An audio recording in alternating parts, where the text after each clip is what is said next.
कहानी की शुरुआत में हम एक माँ और उसकी बेटी को देखते हैं, जो दोनों बहुत ज्यादा डरी हुई थी। बच्ची रो रही होती है क्योंकि एक आदमी उनके दरवाजे के बाहर खड़ा हुआ था, जो अंदर घुसने की कोशिश कर रहा था, जिसकी परछाई ये दरवाजे में से देख भी रही होती है। और फिर अगले ही पल वो आदमी अंदर घुस जाता है। अब उसने इन माँ बेटी के साथ क्या किया ये तो हमें दिखाया नहीं जाता और ये सीन इधर ही कट हो जाता है। अगले सीन में हम सीरा नाम की एक लड़की को देखते हैं, जो एक न्यूज चैनल पर जो खबरें देते हैं वहाँ पर एंकर का काम करती थी, यानी कि ब्रॉडकास्ट खबरें सीरा ही दिया करती थी। अब सीरा नींद से जागती है जहाँ उसकी मोम नाश्ता बना रही थी। यहाँ पता चला कि उसकी मोम काफी अच्छी औरत है, जो हमेशा उसे अच्छाई बुराई सही गलत के बारे में बताती रहती है, खासकर उसकी एंकरिंग की जॉब के बारे में। अब सीरा जल्दी से ऑफिस जाने के लिए तैयार होती है क्योंकि आज सुबह 9 बजे उसने ही एंकरिंग करनी थी। अब जब सीरा ऑफिस आई तो यहाँ हम उसकी साथी को देखते हैं, जो सीरा से वैसे तो हंस की बात करती है, पर अंदर ही अंदर उसे जलती है। वो उससे इसलिए जेलस होती है क्योंकि उसके मुताबिक वो एक काफी अच्छी एंकर है, सीरा से भी ज्यादा। पर थोड़ी ही टाइम की ट्रेनिंग से सीरा उससे भी आगे निकल गई और हर जगह काफी मशहूर हो गई है। अब जब सीरा एंकरिंग के लिए जा रही थी तो तभी उसका रिपोर्टर साथी उसे बुला लेता है, कहने लगा कि तुम्हारे लिए कॉल है सीरा। तब बिना सोचे ही सीरा वो कॉल सुनने लगती है। उस तरफ एक अनजान औरत थी जो बेहद डरी हुई थी। वो सीरा को कहती है कि मेरे घर में एक आदमी घुस आया है जो मुझे मारना चाहता है। अब अगर वो आदमी मुझे मार देना तो मैं चाहती हूँ सीरा तुम मेरी मौत की रिपोर्टिंग और एंकरिंग करो क्योंकि तुम मुझे बहुत पसंद हो। जो कहकर वो सीरा को अपने घर का पता बताने लगी, जिसे वो लिख लेती है। उनकी बातें सुनकर सीरा का रिपोर्टर साथी कहता है कि मुझे तो लगता है ये कोई प्रैंक कॉल है, तुम्हारे साथ मजाक करने या शरारत करने के लिए कोई ऐसा कर रहा है। जो सुनकर वो फोन रखने लगी, पर वो अनजान औरत कहती है कि नहीं, मैं कोई प्रैंक नहीं कर रही, सच बोल रही हूँ क्योंकि उस आदमी ने मेरी बेटी को मार दिया है और अब वो मेरे पीछे पड़ा हुआ है। इतना बोलकर उसने कॉल काट दी, जिस वजह से सीरा टेंशन में आ जाती है। अब पता चला कि ये अनजान औरत और कोई नहीं बल्कि वही है जिसे हमने शुरुआत में देखा, जो अपनी बेटी के साथ थी। पर अब क्योंकि 9 बजने वाली थी तो सीरा अपनी एंकरिंग के लिए चली जाती है। वो जब खबरें सुना रही थी तो उसके हाव भाव अचानक बदलने लगी। सामने खबरों की जो लाइंस थी, जो अल्फाज थी, वो अपने आप ही हिलने लगती है, जिस वजह से उसे काफी परेशानी होती है। पर जैसे तैसे सीरा ने यहाँ खुद को संभाला और वो ये ब्रॉडकास्ट पूरी करती है, जिसके बाद वो दोबारा से उस अनजान औरत के नंबर पर फोन करती है, पर इस बार कॉल कोई भी नहीं उठाता। शाम को आकर सीरा इस बारे में अपनी मॉम से बात करती है, जिस पर उनका कहना था कि अगर वो औरत सच बोल रही हुई तो ये तुम्हारे पास काफी अच्छा चांस है एक अच्छी रिपोर्ट बनाने का, इसीलिए तुम्हें वहाँ जाकर चेक करना चाहिए। तो अब अपनी मॉम की बात मानकर सीरा उस औरत के बताए हुए पते पर निकल गई और जल्दी उसके घर तक पहुँच जाती है। वो जब अंदर गई तो ये देखकर उसकी होश उड़ गई कि औरत सच बोल रही थी, सच में उसकी बेटी को मार दिया गया था, क्योंकि बाथरूम में जब वो गई बाथ टब में बड़ी अजीब तरह उसकी लाश डूबी पड़ी थी, जिसे बेदर्दी से मार दिया गया था। और अब जब सीरा कमरे में गई तो वो वहाँ उस अनजान औरत की लाश को भी देखती है, जो कमरे में कोने में लटकी हुई थी। अब जल्दी से सीरा इस बारे में सबको बताती है और यहाँ मीडिया और पुलिस वाले भी आ जाते हैं और सीरा को इस हादसे की रिपोर्टिंग करने का मौका मिल जाता है, जैसा उस औरत ने कहा था। अब जब औरत की लाश को ले जाया जा रहा था तो सीरा उसका मुंह देखने की कोशिश करती है, पर क्योंकि प्लास्टिक शीट में उसे लपेट कर ले जाया जा रहा था तो चेहरा ढका होने की वजह से ये नहीं देख पाती। अब जब वो ऑफिस आई तो उसे औरत की रिपोर्टिंग के साथ साथ एंकरिंग का काम भी दिया जाता है। और इस बारे में जब वो ब्रॉडकास्ट कर रही थी तो उसे एक जगह पर औरत का मुंह दिखाई देता है, जो बहुत डरावनी लग रही थी क्योंकि अजीब तरह से वो वहाँ बैठी हुई थी, उसके बाल खुले हुए थे, जो देखकर सीरा काफी डर जाती है। पर अगले ही पल वो भूत वहाँ से गायब हो गया और सीरा को लगने लगा कि ये जरूर उसी औरत का भूत है जो अब मुझे दिखाई देने लगा है। एंकरिंग करने के बाद वो इस बारे में अपने रिपोर्टर साथी को बताती है कि मुझे इस केस के बारे में अजीब चीजें नजर आ रही हैं, जिस पर रिपोर्टर कहते हैं वो दरअसल तुम इस हादसे से जुड़ी हर चीज को देख रही हो ना, इसी वजह से तुम्हें वो सब नजर आ रहा है और कुछ दिन तक ऐसे नजर आता रहेगा, जिसके बाद ये सब दिखना तुम्हें बंद हो जाएगा। अब क्योंकि इस केस से जुड़ी हर चीज को सीरा काफी अच्छे से कर रही थी तो हर कोई उसकी काफी तारीफ करता है, यहाँ तक कि जो डिटेक्टिव इन्हीं पुलिस ऑफिसर इस केस पर छानबीन कर रहा था उसका भी इंटरव्यू लेने का मौका सीरा को मिल जाता है, जिस बात से उसकी जेलस साथी को भी काफी बुरा लगता है। अब यहाँ इंटरव्यू के दौरान डिटेक्टिव ये बात खोलते हैं कि उस अनजान औरत को और उसकी बेटी को किसी ने नहीं मारा, बल्कि ये सब कारनामा उसका अपना है। उसने पहले अपनी बेटी की जान ली, जिसके बाद खुद भी अपनी जान ले ली। असल में जब वो औरत जवान थी, कॉलेज में पढ़ा करती थी, तो वहाँ उसे एक लड़के से प्यार हो गया, जिसके बाद उन्होंने शादी कर ली, जहाँ उनकी बेटी पैदा हुई। पर एक दिन उसके हस्बैंड ने उसे छोड़ दिया और ये दोनों अकेली पड़ गई। पर इस हादसे की वजह से उसने बहुत टेंशन ले ली, वो डिप्रेशन का शिकार हो गई और उसे दिमाग की एक खतरनाक बीमारी हो गई, जिसका हालांकि वो इलाज भी करवा रही थी। पर उस दिन तंग आकर उसने पहले अपनी बेटी को खत्म कर दिया, फिर लटक कर उसने अपनी भी जान ले ली। यानी कि ये बस सीधा सा ऐसा केस था कि उसने खुद अपनी और बच्चे की जान ले ली, जिसके बारे में घर आकर सीरा अपनी माँ को बताती है, जिस पर उनका कहना था कि देख लो तुम, इसी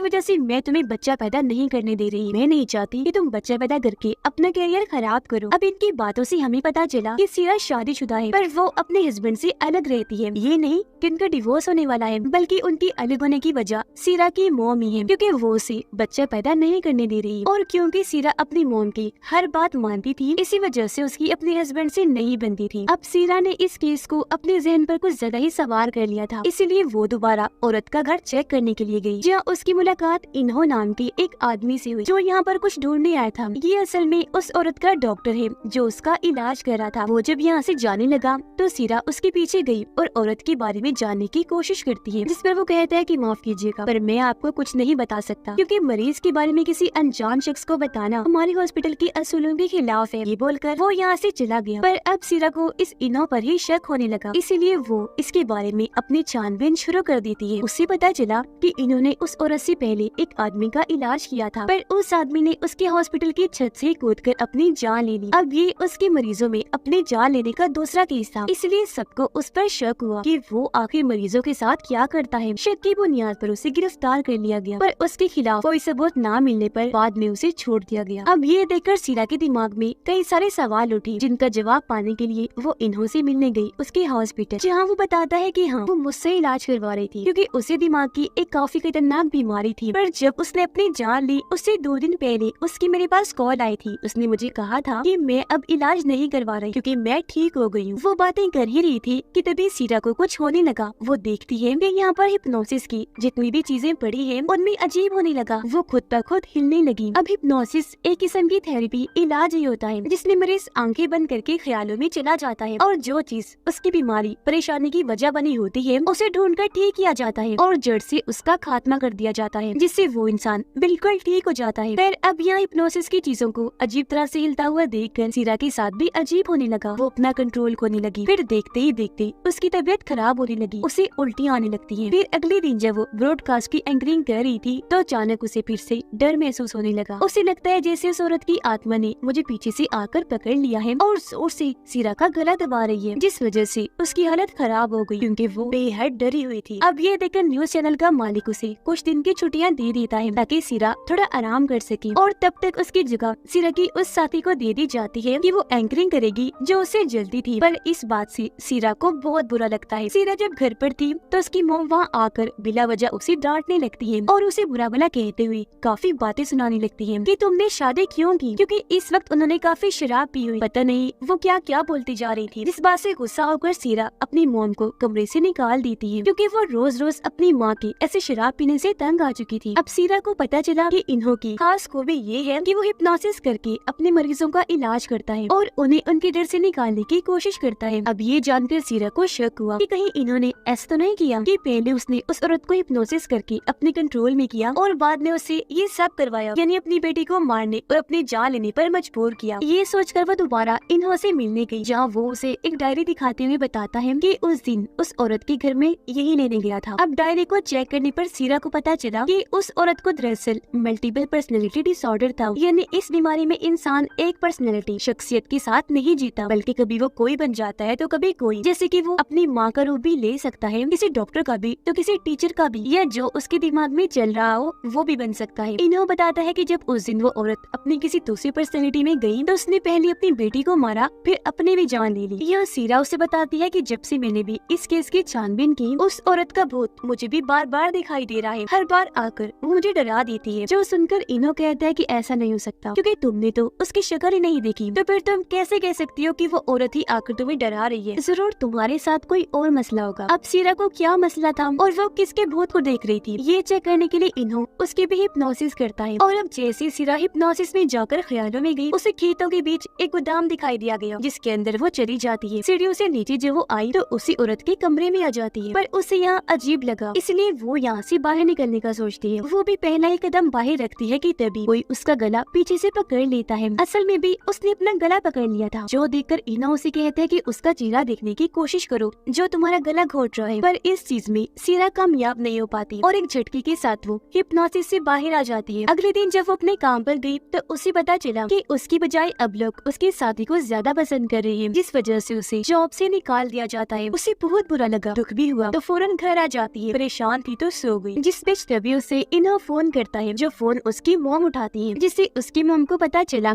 कि सीरा उसे अपना इलाज करवा रही है। जिस पर उसकी मॉम कहती है कि आइंदा के बाद वो तुम्हारे पास आकर अपना कोई इलाज नहीं करवाएगी। अगले दिन सीरा से मिलने उसका हस्बैंड आया, जो उसे साथ चलने को कहता है ताकि वो एक साथ रह सके, पर इस बार भी उसने जाने से साफ साफ मना कर दिया। जिस पर उसका हस्बैंड कहते हैं कि हमारा रिश्ता टूटने की नौबत पर आ गया है, इस रिश्ते में दरार तुम्हारी माँ की वजह से आई है। जो सुनकर सीरा को बहुत बुरा लगा और वो अपने हस्बैंड पर गुस्सा करके उसे यहाँ से जाने का कहती है। इसी बीच जब सीरा और उसका हस्बैंड बाहर आए तो वो देखते हैं कि किसी ने घर के सारे गमले तोड़ दिए हैं और वहाँ पर एक मैगजीन को भी फाड़ के फेंका हुआ है, जिसमें सीरा की शादी की तस्वीर थी। अब ये देखकर सीरा अपनी मॉम से मिलने उनके दूसरे घर गई, जहाँ पर भी उसकी मॉम नहीं थी, क्योंकि वो तो सीरा के ऑफिस उसकी साथी से मिलने गई थी, जिस बात का शक सीरा को भी हो गया था। उधर इन्हो सीरा के हस्बैंड से मिलने आया, क्योंकि उन्हें कोई बात करनी थी। यहाँ उन्हें पता चला कि सीरा माँ बनने वाली है और उसकी मोम पहले वहाँ न्यूज एंकर रह चुकी है, जहाँ पर सीरा जॉब कर रही थी। सीरा की मोम उस न्यूज चैनल की ऑफिस पहुँच गई थी, जहाँ वो उसकी साथी को अकेले में मिलने को बुलाती है और बातों ही बातों में चालाकी से उसके पेट में चाकू घुसा देती है। उधर इन्हो और सीरा का हस्बैंड एक गोदाम में जाते हैं, जो सीरा के मोम के घर के पास ही था। ये जब अंदर गई तो पता चला कि वही गोदाम है जो सीरा ने हिप्नोसिस में देखा था। अब जब ये दोनों इन्हें सीरा का हस्बैंड और इन्हो गोदाम के अंदर गई तो इन्हें वहाँ सीरा की मोम की लाश मिलती है, जो फांसी से लटकी हुई थी, पर लाश की हालत बहुत बुरी हो चुकी थी, वो पूरी तरह गल सड़ गई थी। अब यहाँ सवाल ये उठता है कि सीरा की मोम तो वहाँ न्यूज चैनल की ऑफिस गई हुई है और अब यहाँ उनकी लाश भी है, तो ये कैसे हुआ? असली वाली कौन सी है और यहाँ पर क्या चल रहा है? इसका जवाब हमें आगे पता चलेगा। अब इन्हो फौरन न्यूज चैनल की ऑफिस गया, जहाँ वो सीरा की एंकर साथी की जगह सीरा को ही एंकरिंग करते हुए देखता है, क्योंकि जब सीरा अपनी मोम के दूसरे घर गई तो वहाँ से वो अपने ऑफिस आ गई थी और क्योंकि काफी वक्त से उसकी साथी का अता पता नहीं था, इसलिए ऑफिस वालों ने सीरा को उसकी जगह एंकरिंग के लिए बिठा दिया था, क्योंकि उसकी मोम ने उसके साथी को चाकू से जो मार दिया था। अब जब सीरा ब्रॉडकास्ट की एंकरिंग कर रही थी तो तभी यहाँ जख्मी हालत में उसके साथी आई, जो फौरन जमीन पर गिर जाती है, जिस वजह से ये ब्रॉडकास्ट यही बंद करना पड़ता है और उसे फौरन हॉस्पिटल ले जाया गया। अब तभी न्यूज ऑफिस में इन्हो भी आया, वो सीरा से जाकर मिलता है और उसे सारी सच्चाई बता देता है। तो अब यहाँ जाकर हर चीज हमें क्लियर होती है। वो सीरा को बताता है कि 2 हफ्ते पहले ही तुम्हारी मोम ने फांसी पर लटक कर अपनी जान ले ली है, जिनकी लाश अभी अभी मैं गोदाम में देखकर आ रहा हूँ, जो गल सड़ गई है। वो बताता है कि अब तक जो कुछ भी हो रहा था वो उसकी मोम नहीं बल्कि सीरा कर रही थी, क्योंकि असल में सीरा को भी मल्टीपल पर्सनैलिटी डिसऑर्डर वाली बीमारी है, जिस वजह से उसकी मोम की पर्सनैलिटी शख्सियत उसके दिमाग पर पूरी तरह हावी थी। जब उसने सीरा की हिप्नोसिस की थी तब पूछने पर सीरा ने अपना नाम अपनी मोम वाला बताया था, मतलब कि इन्हो पहले से ही सीरा की इस बीमारी के बारे में जान गया था। अब जैसा कि हम जानते हैं सीरा की मोम भी उसी ऑफिस में न्यूज एंकर थी जहाँ आज सीरा जॉब कर रही थी। तो जब उसकी मोम प्रेग्नेंट हुई, यानी उनका बच्चा सीरा पैदा होने वाली थी, तो उन्हें जॉब से निकाल दिया गया, जिस बात की वजह से वो बहुत दुखी हुई, पूरी तरह से टूट गई। और क्योंकि सीरा के डैड की भी तब मौत हुई थी, इसीलिए उसकी मोम को काफी सारी मुश्किलात का सामना करना पड़ा, जिनसे वो अकेले ही लड़ रही थी। पर एक दिन तंग आकर उन्होंने सीरा का गला दबाकर उसकी जान लेने की कोशिश की, पर उस वक्त किसी तरह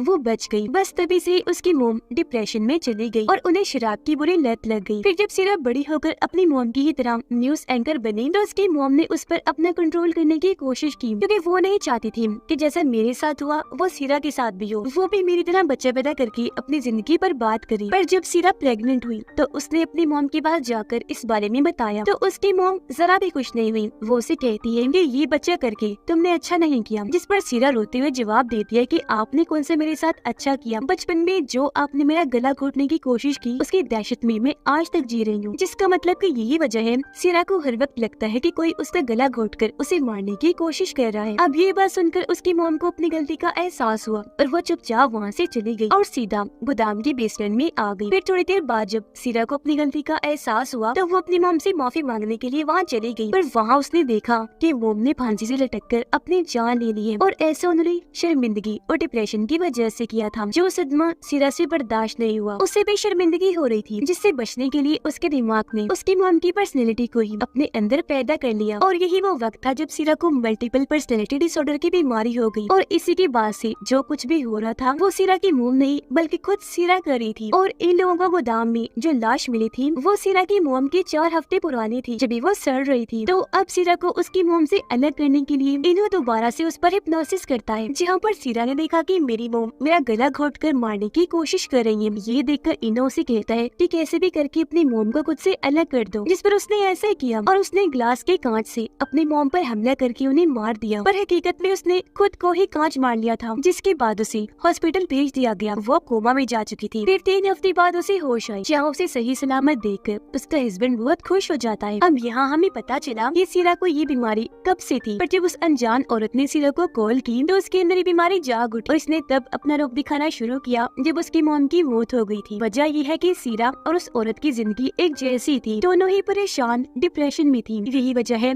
कि सीरा उसके केस से इतना जुड़ गई थी, पर अब क्योंकि हिप्नोसिस के जरिए उसकी ये बीमारी ठीक कर दी गई है, इसलिए अब सब कुछ नॉर्मल हो जाएगा। और इसी के साथ इस फिल्म की कहानी यहीं पर खत्म हो जाती है।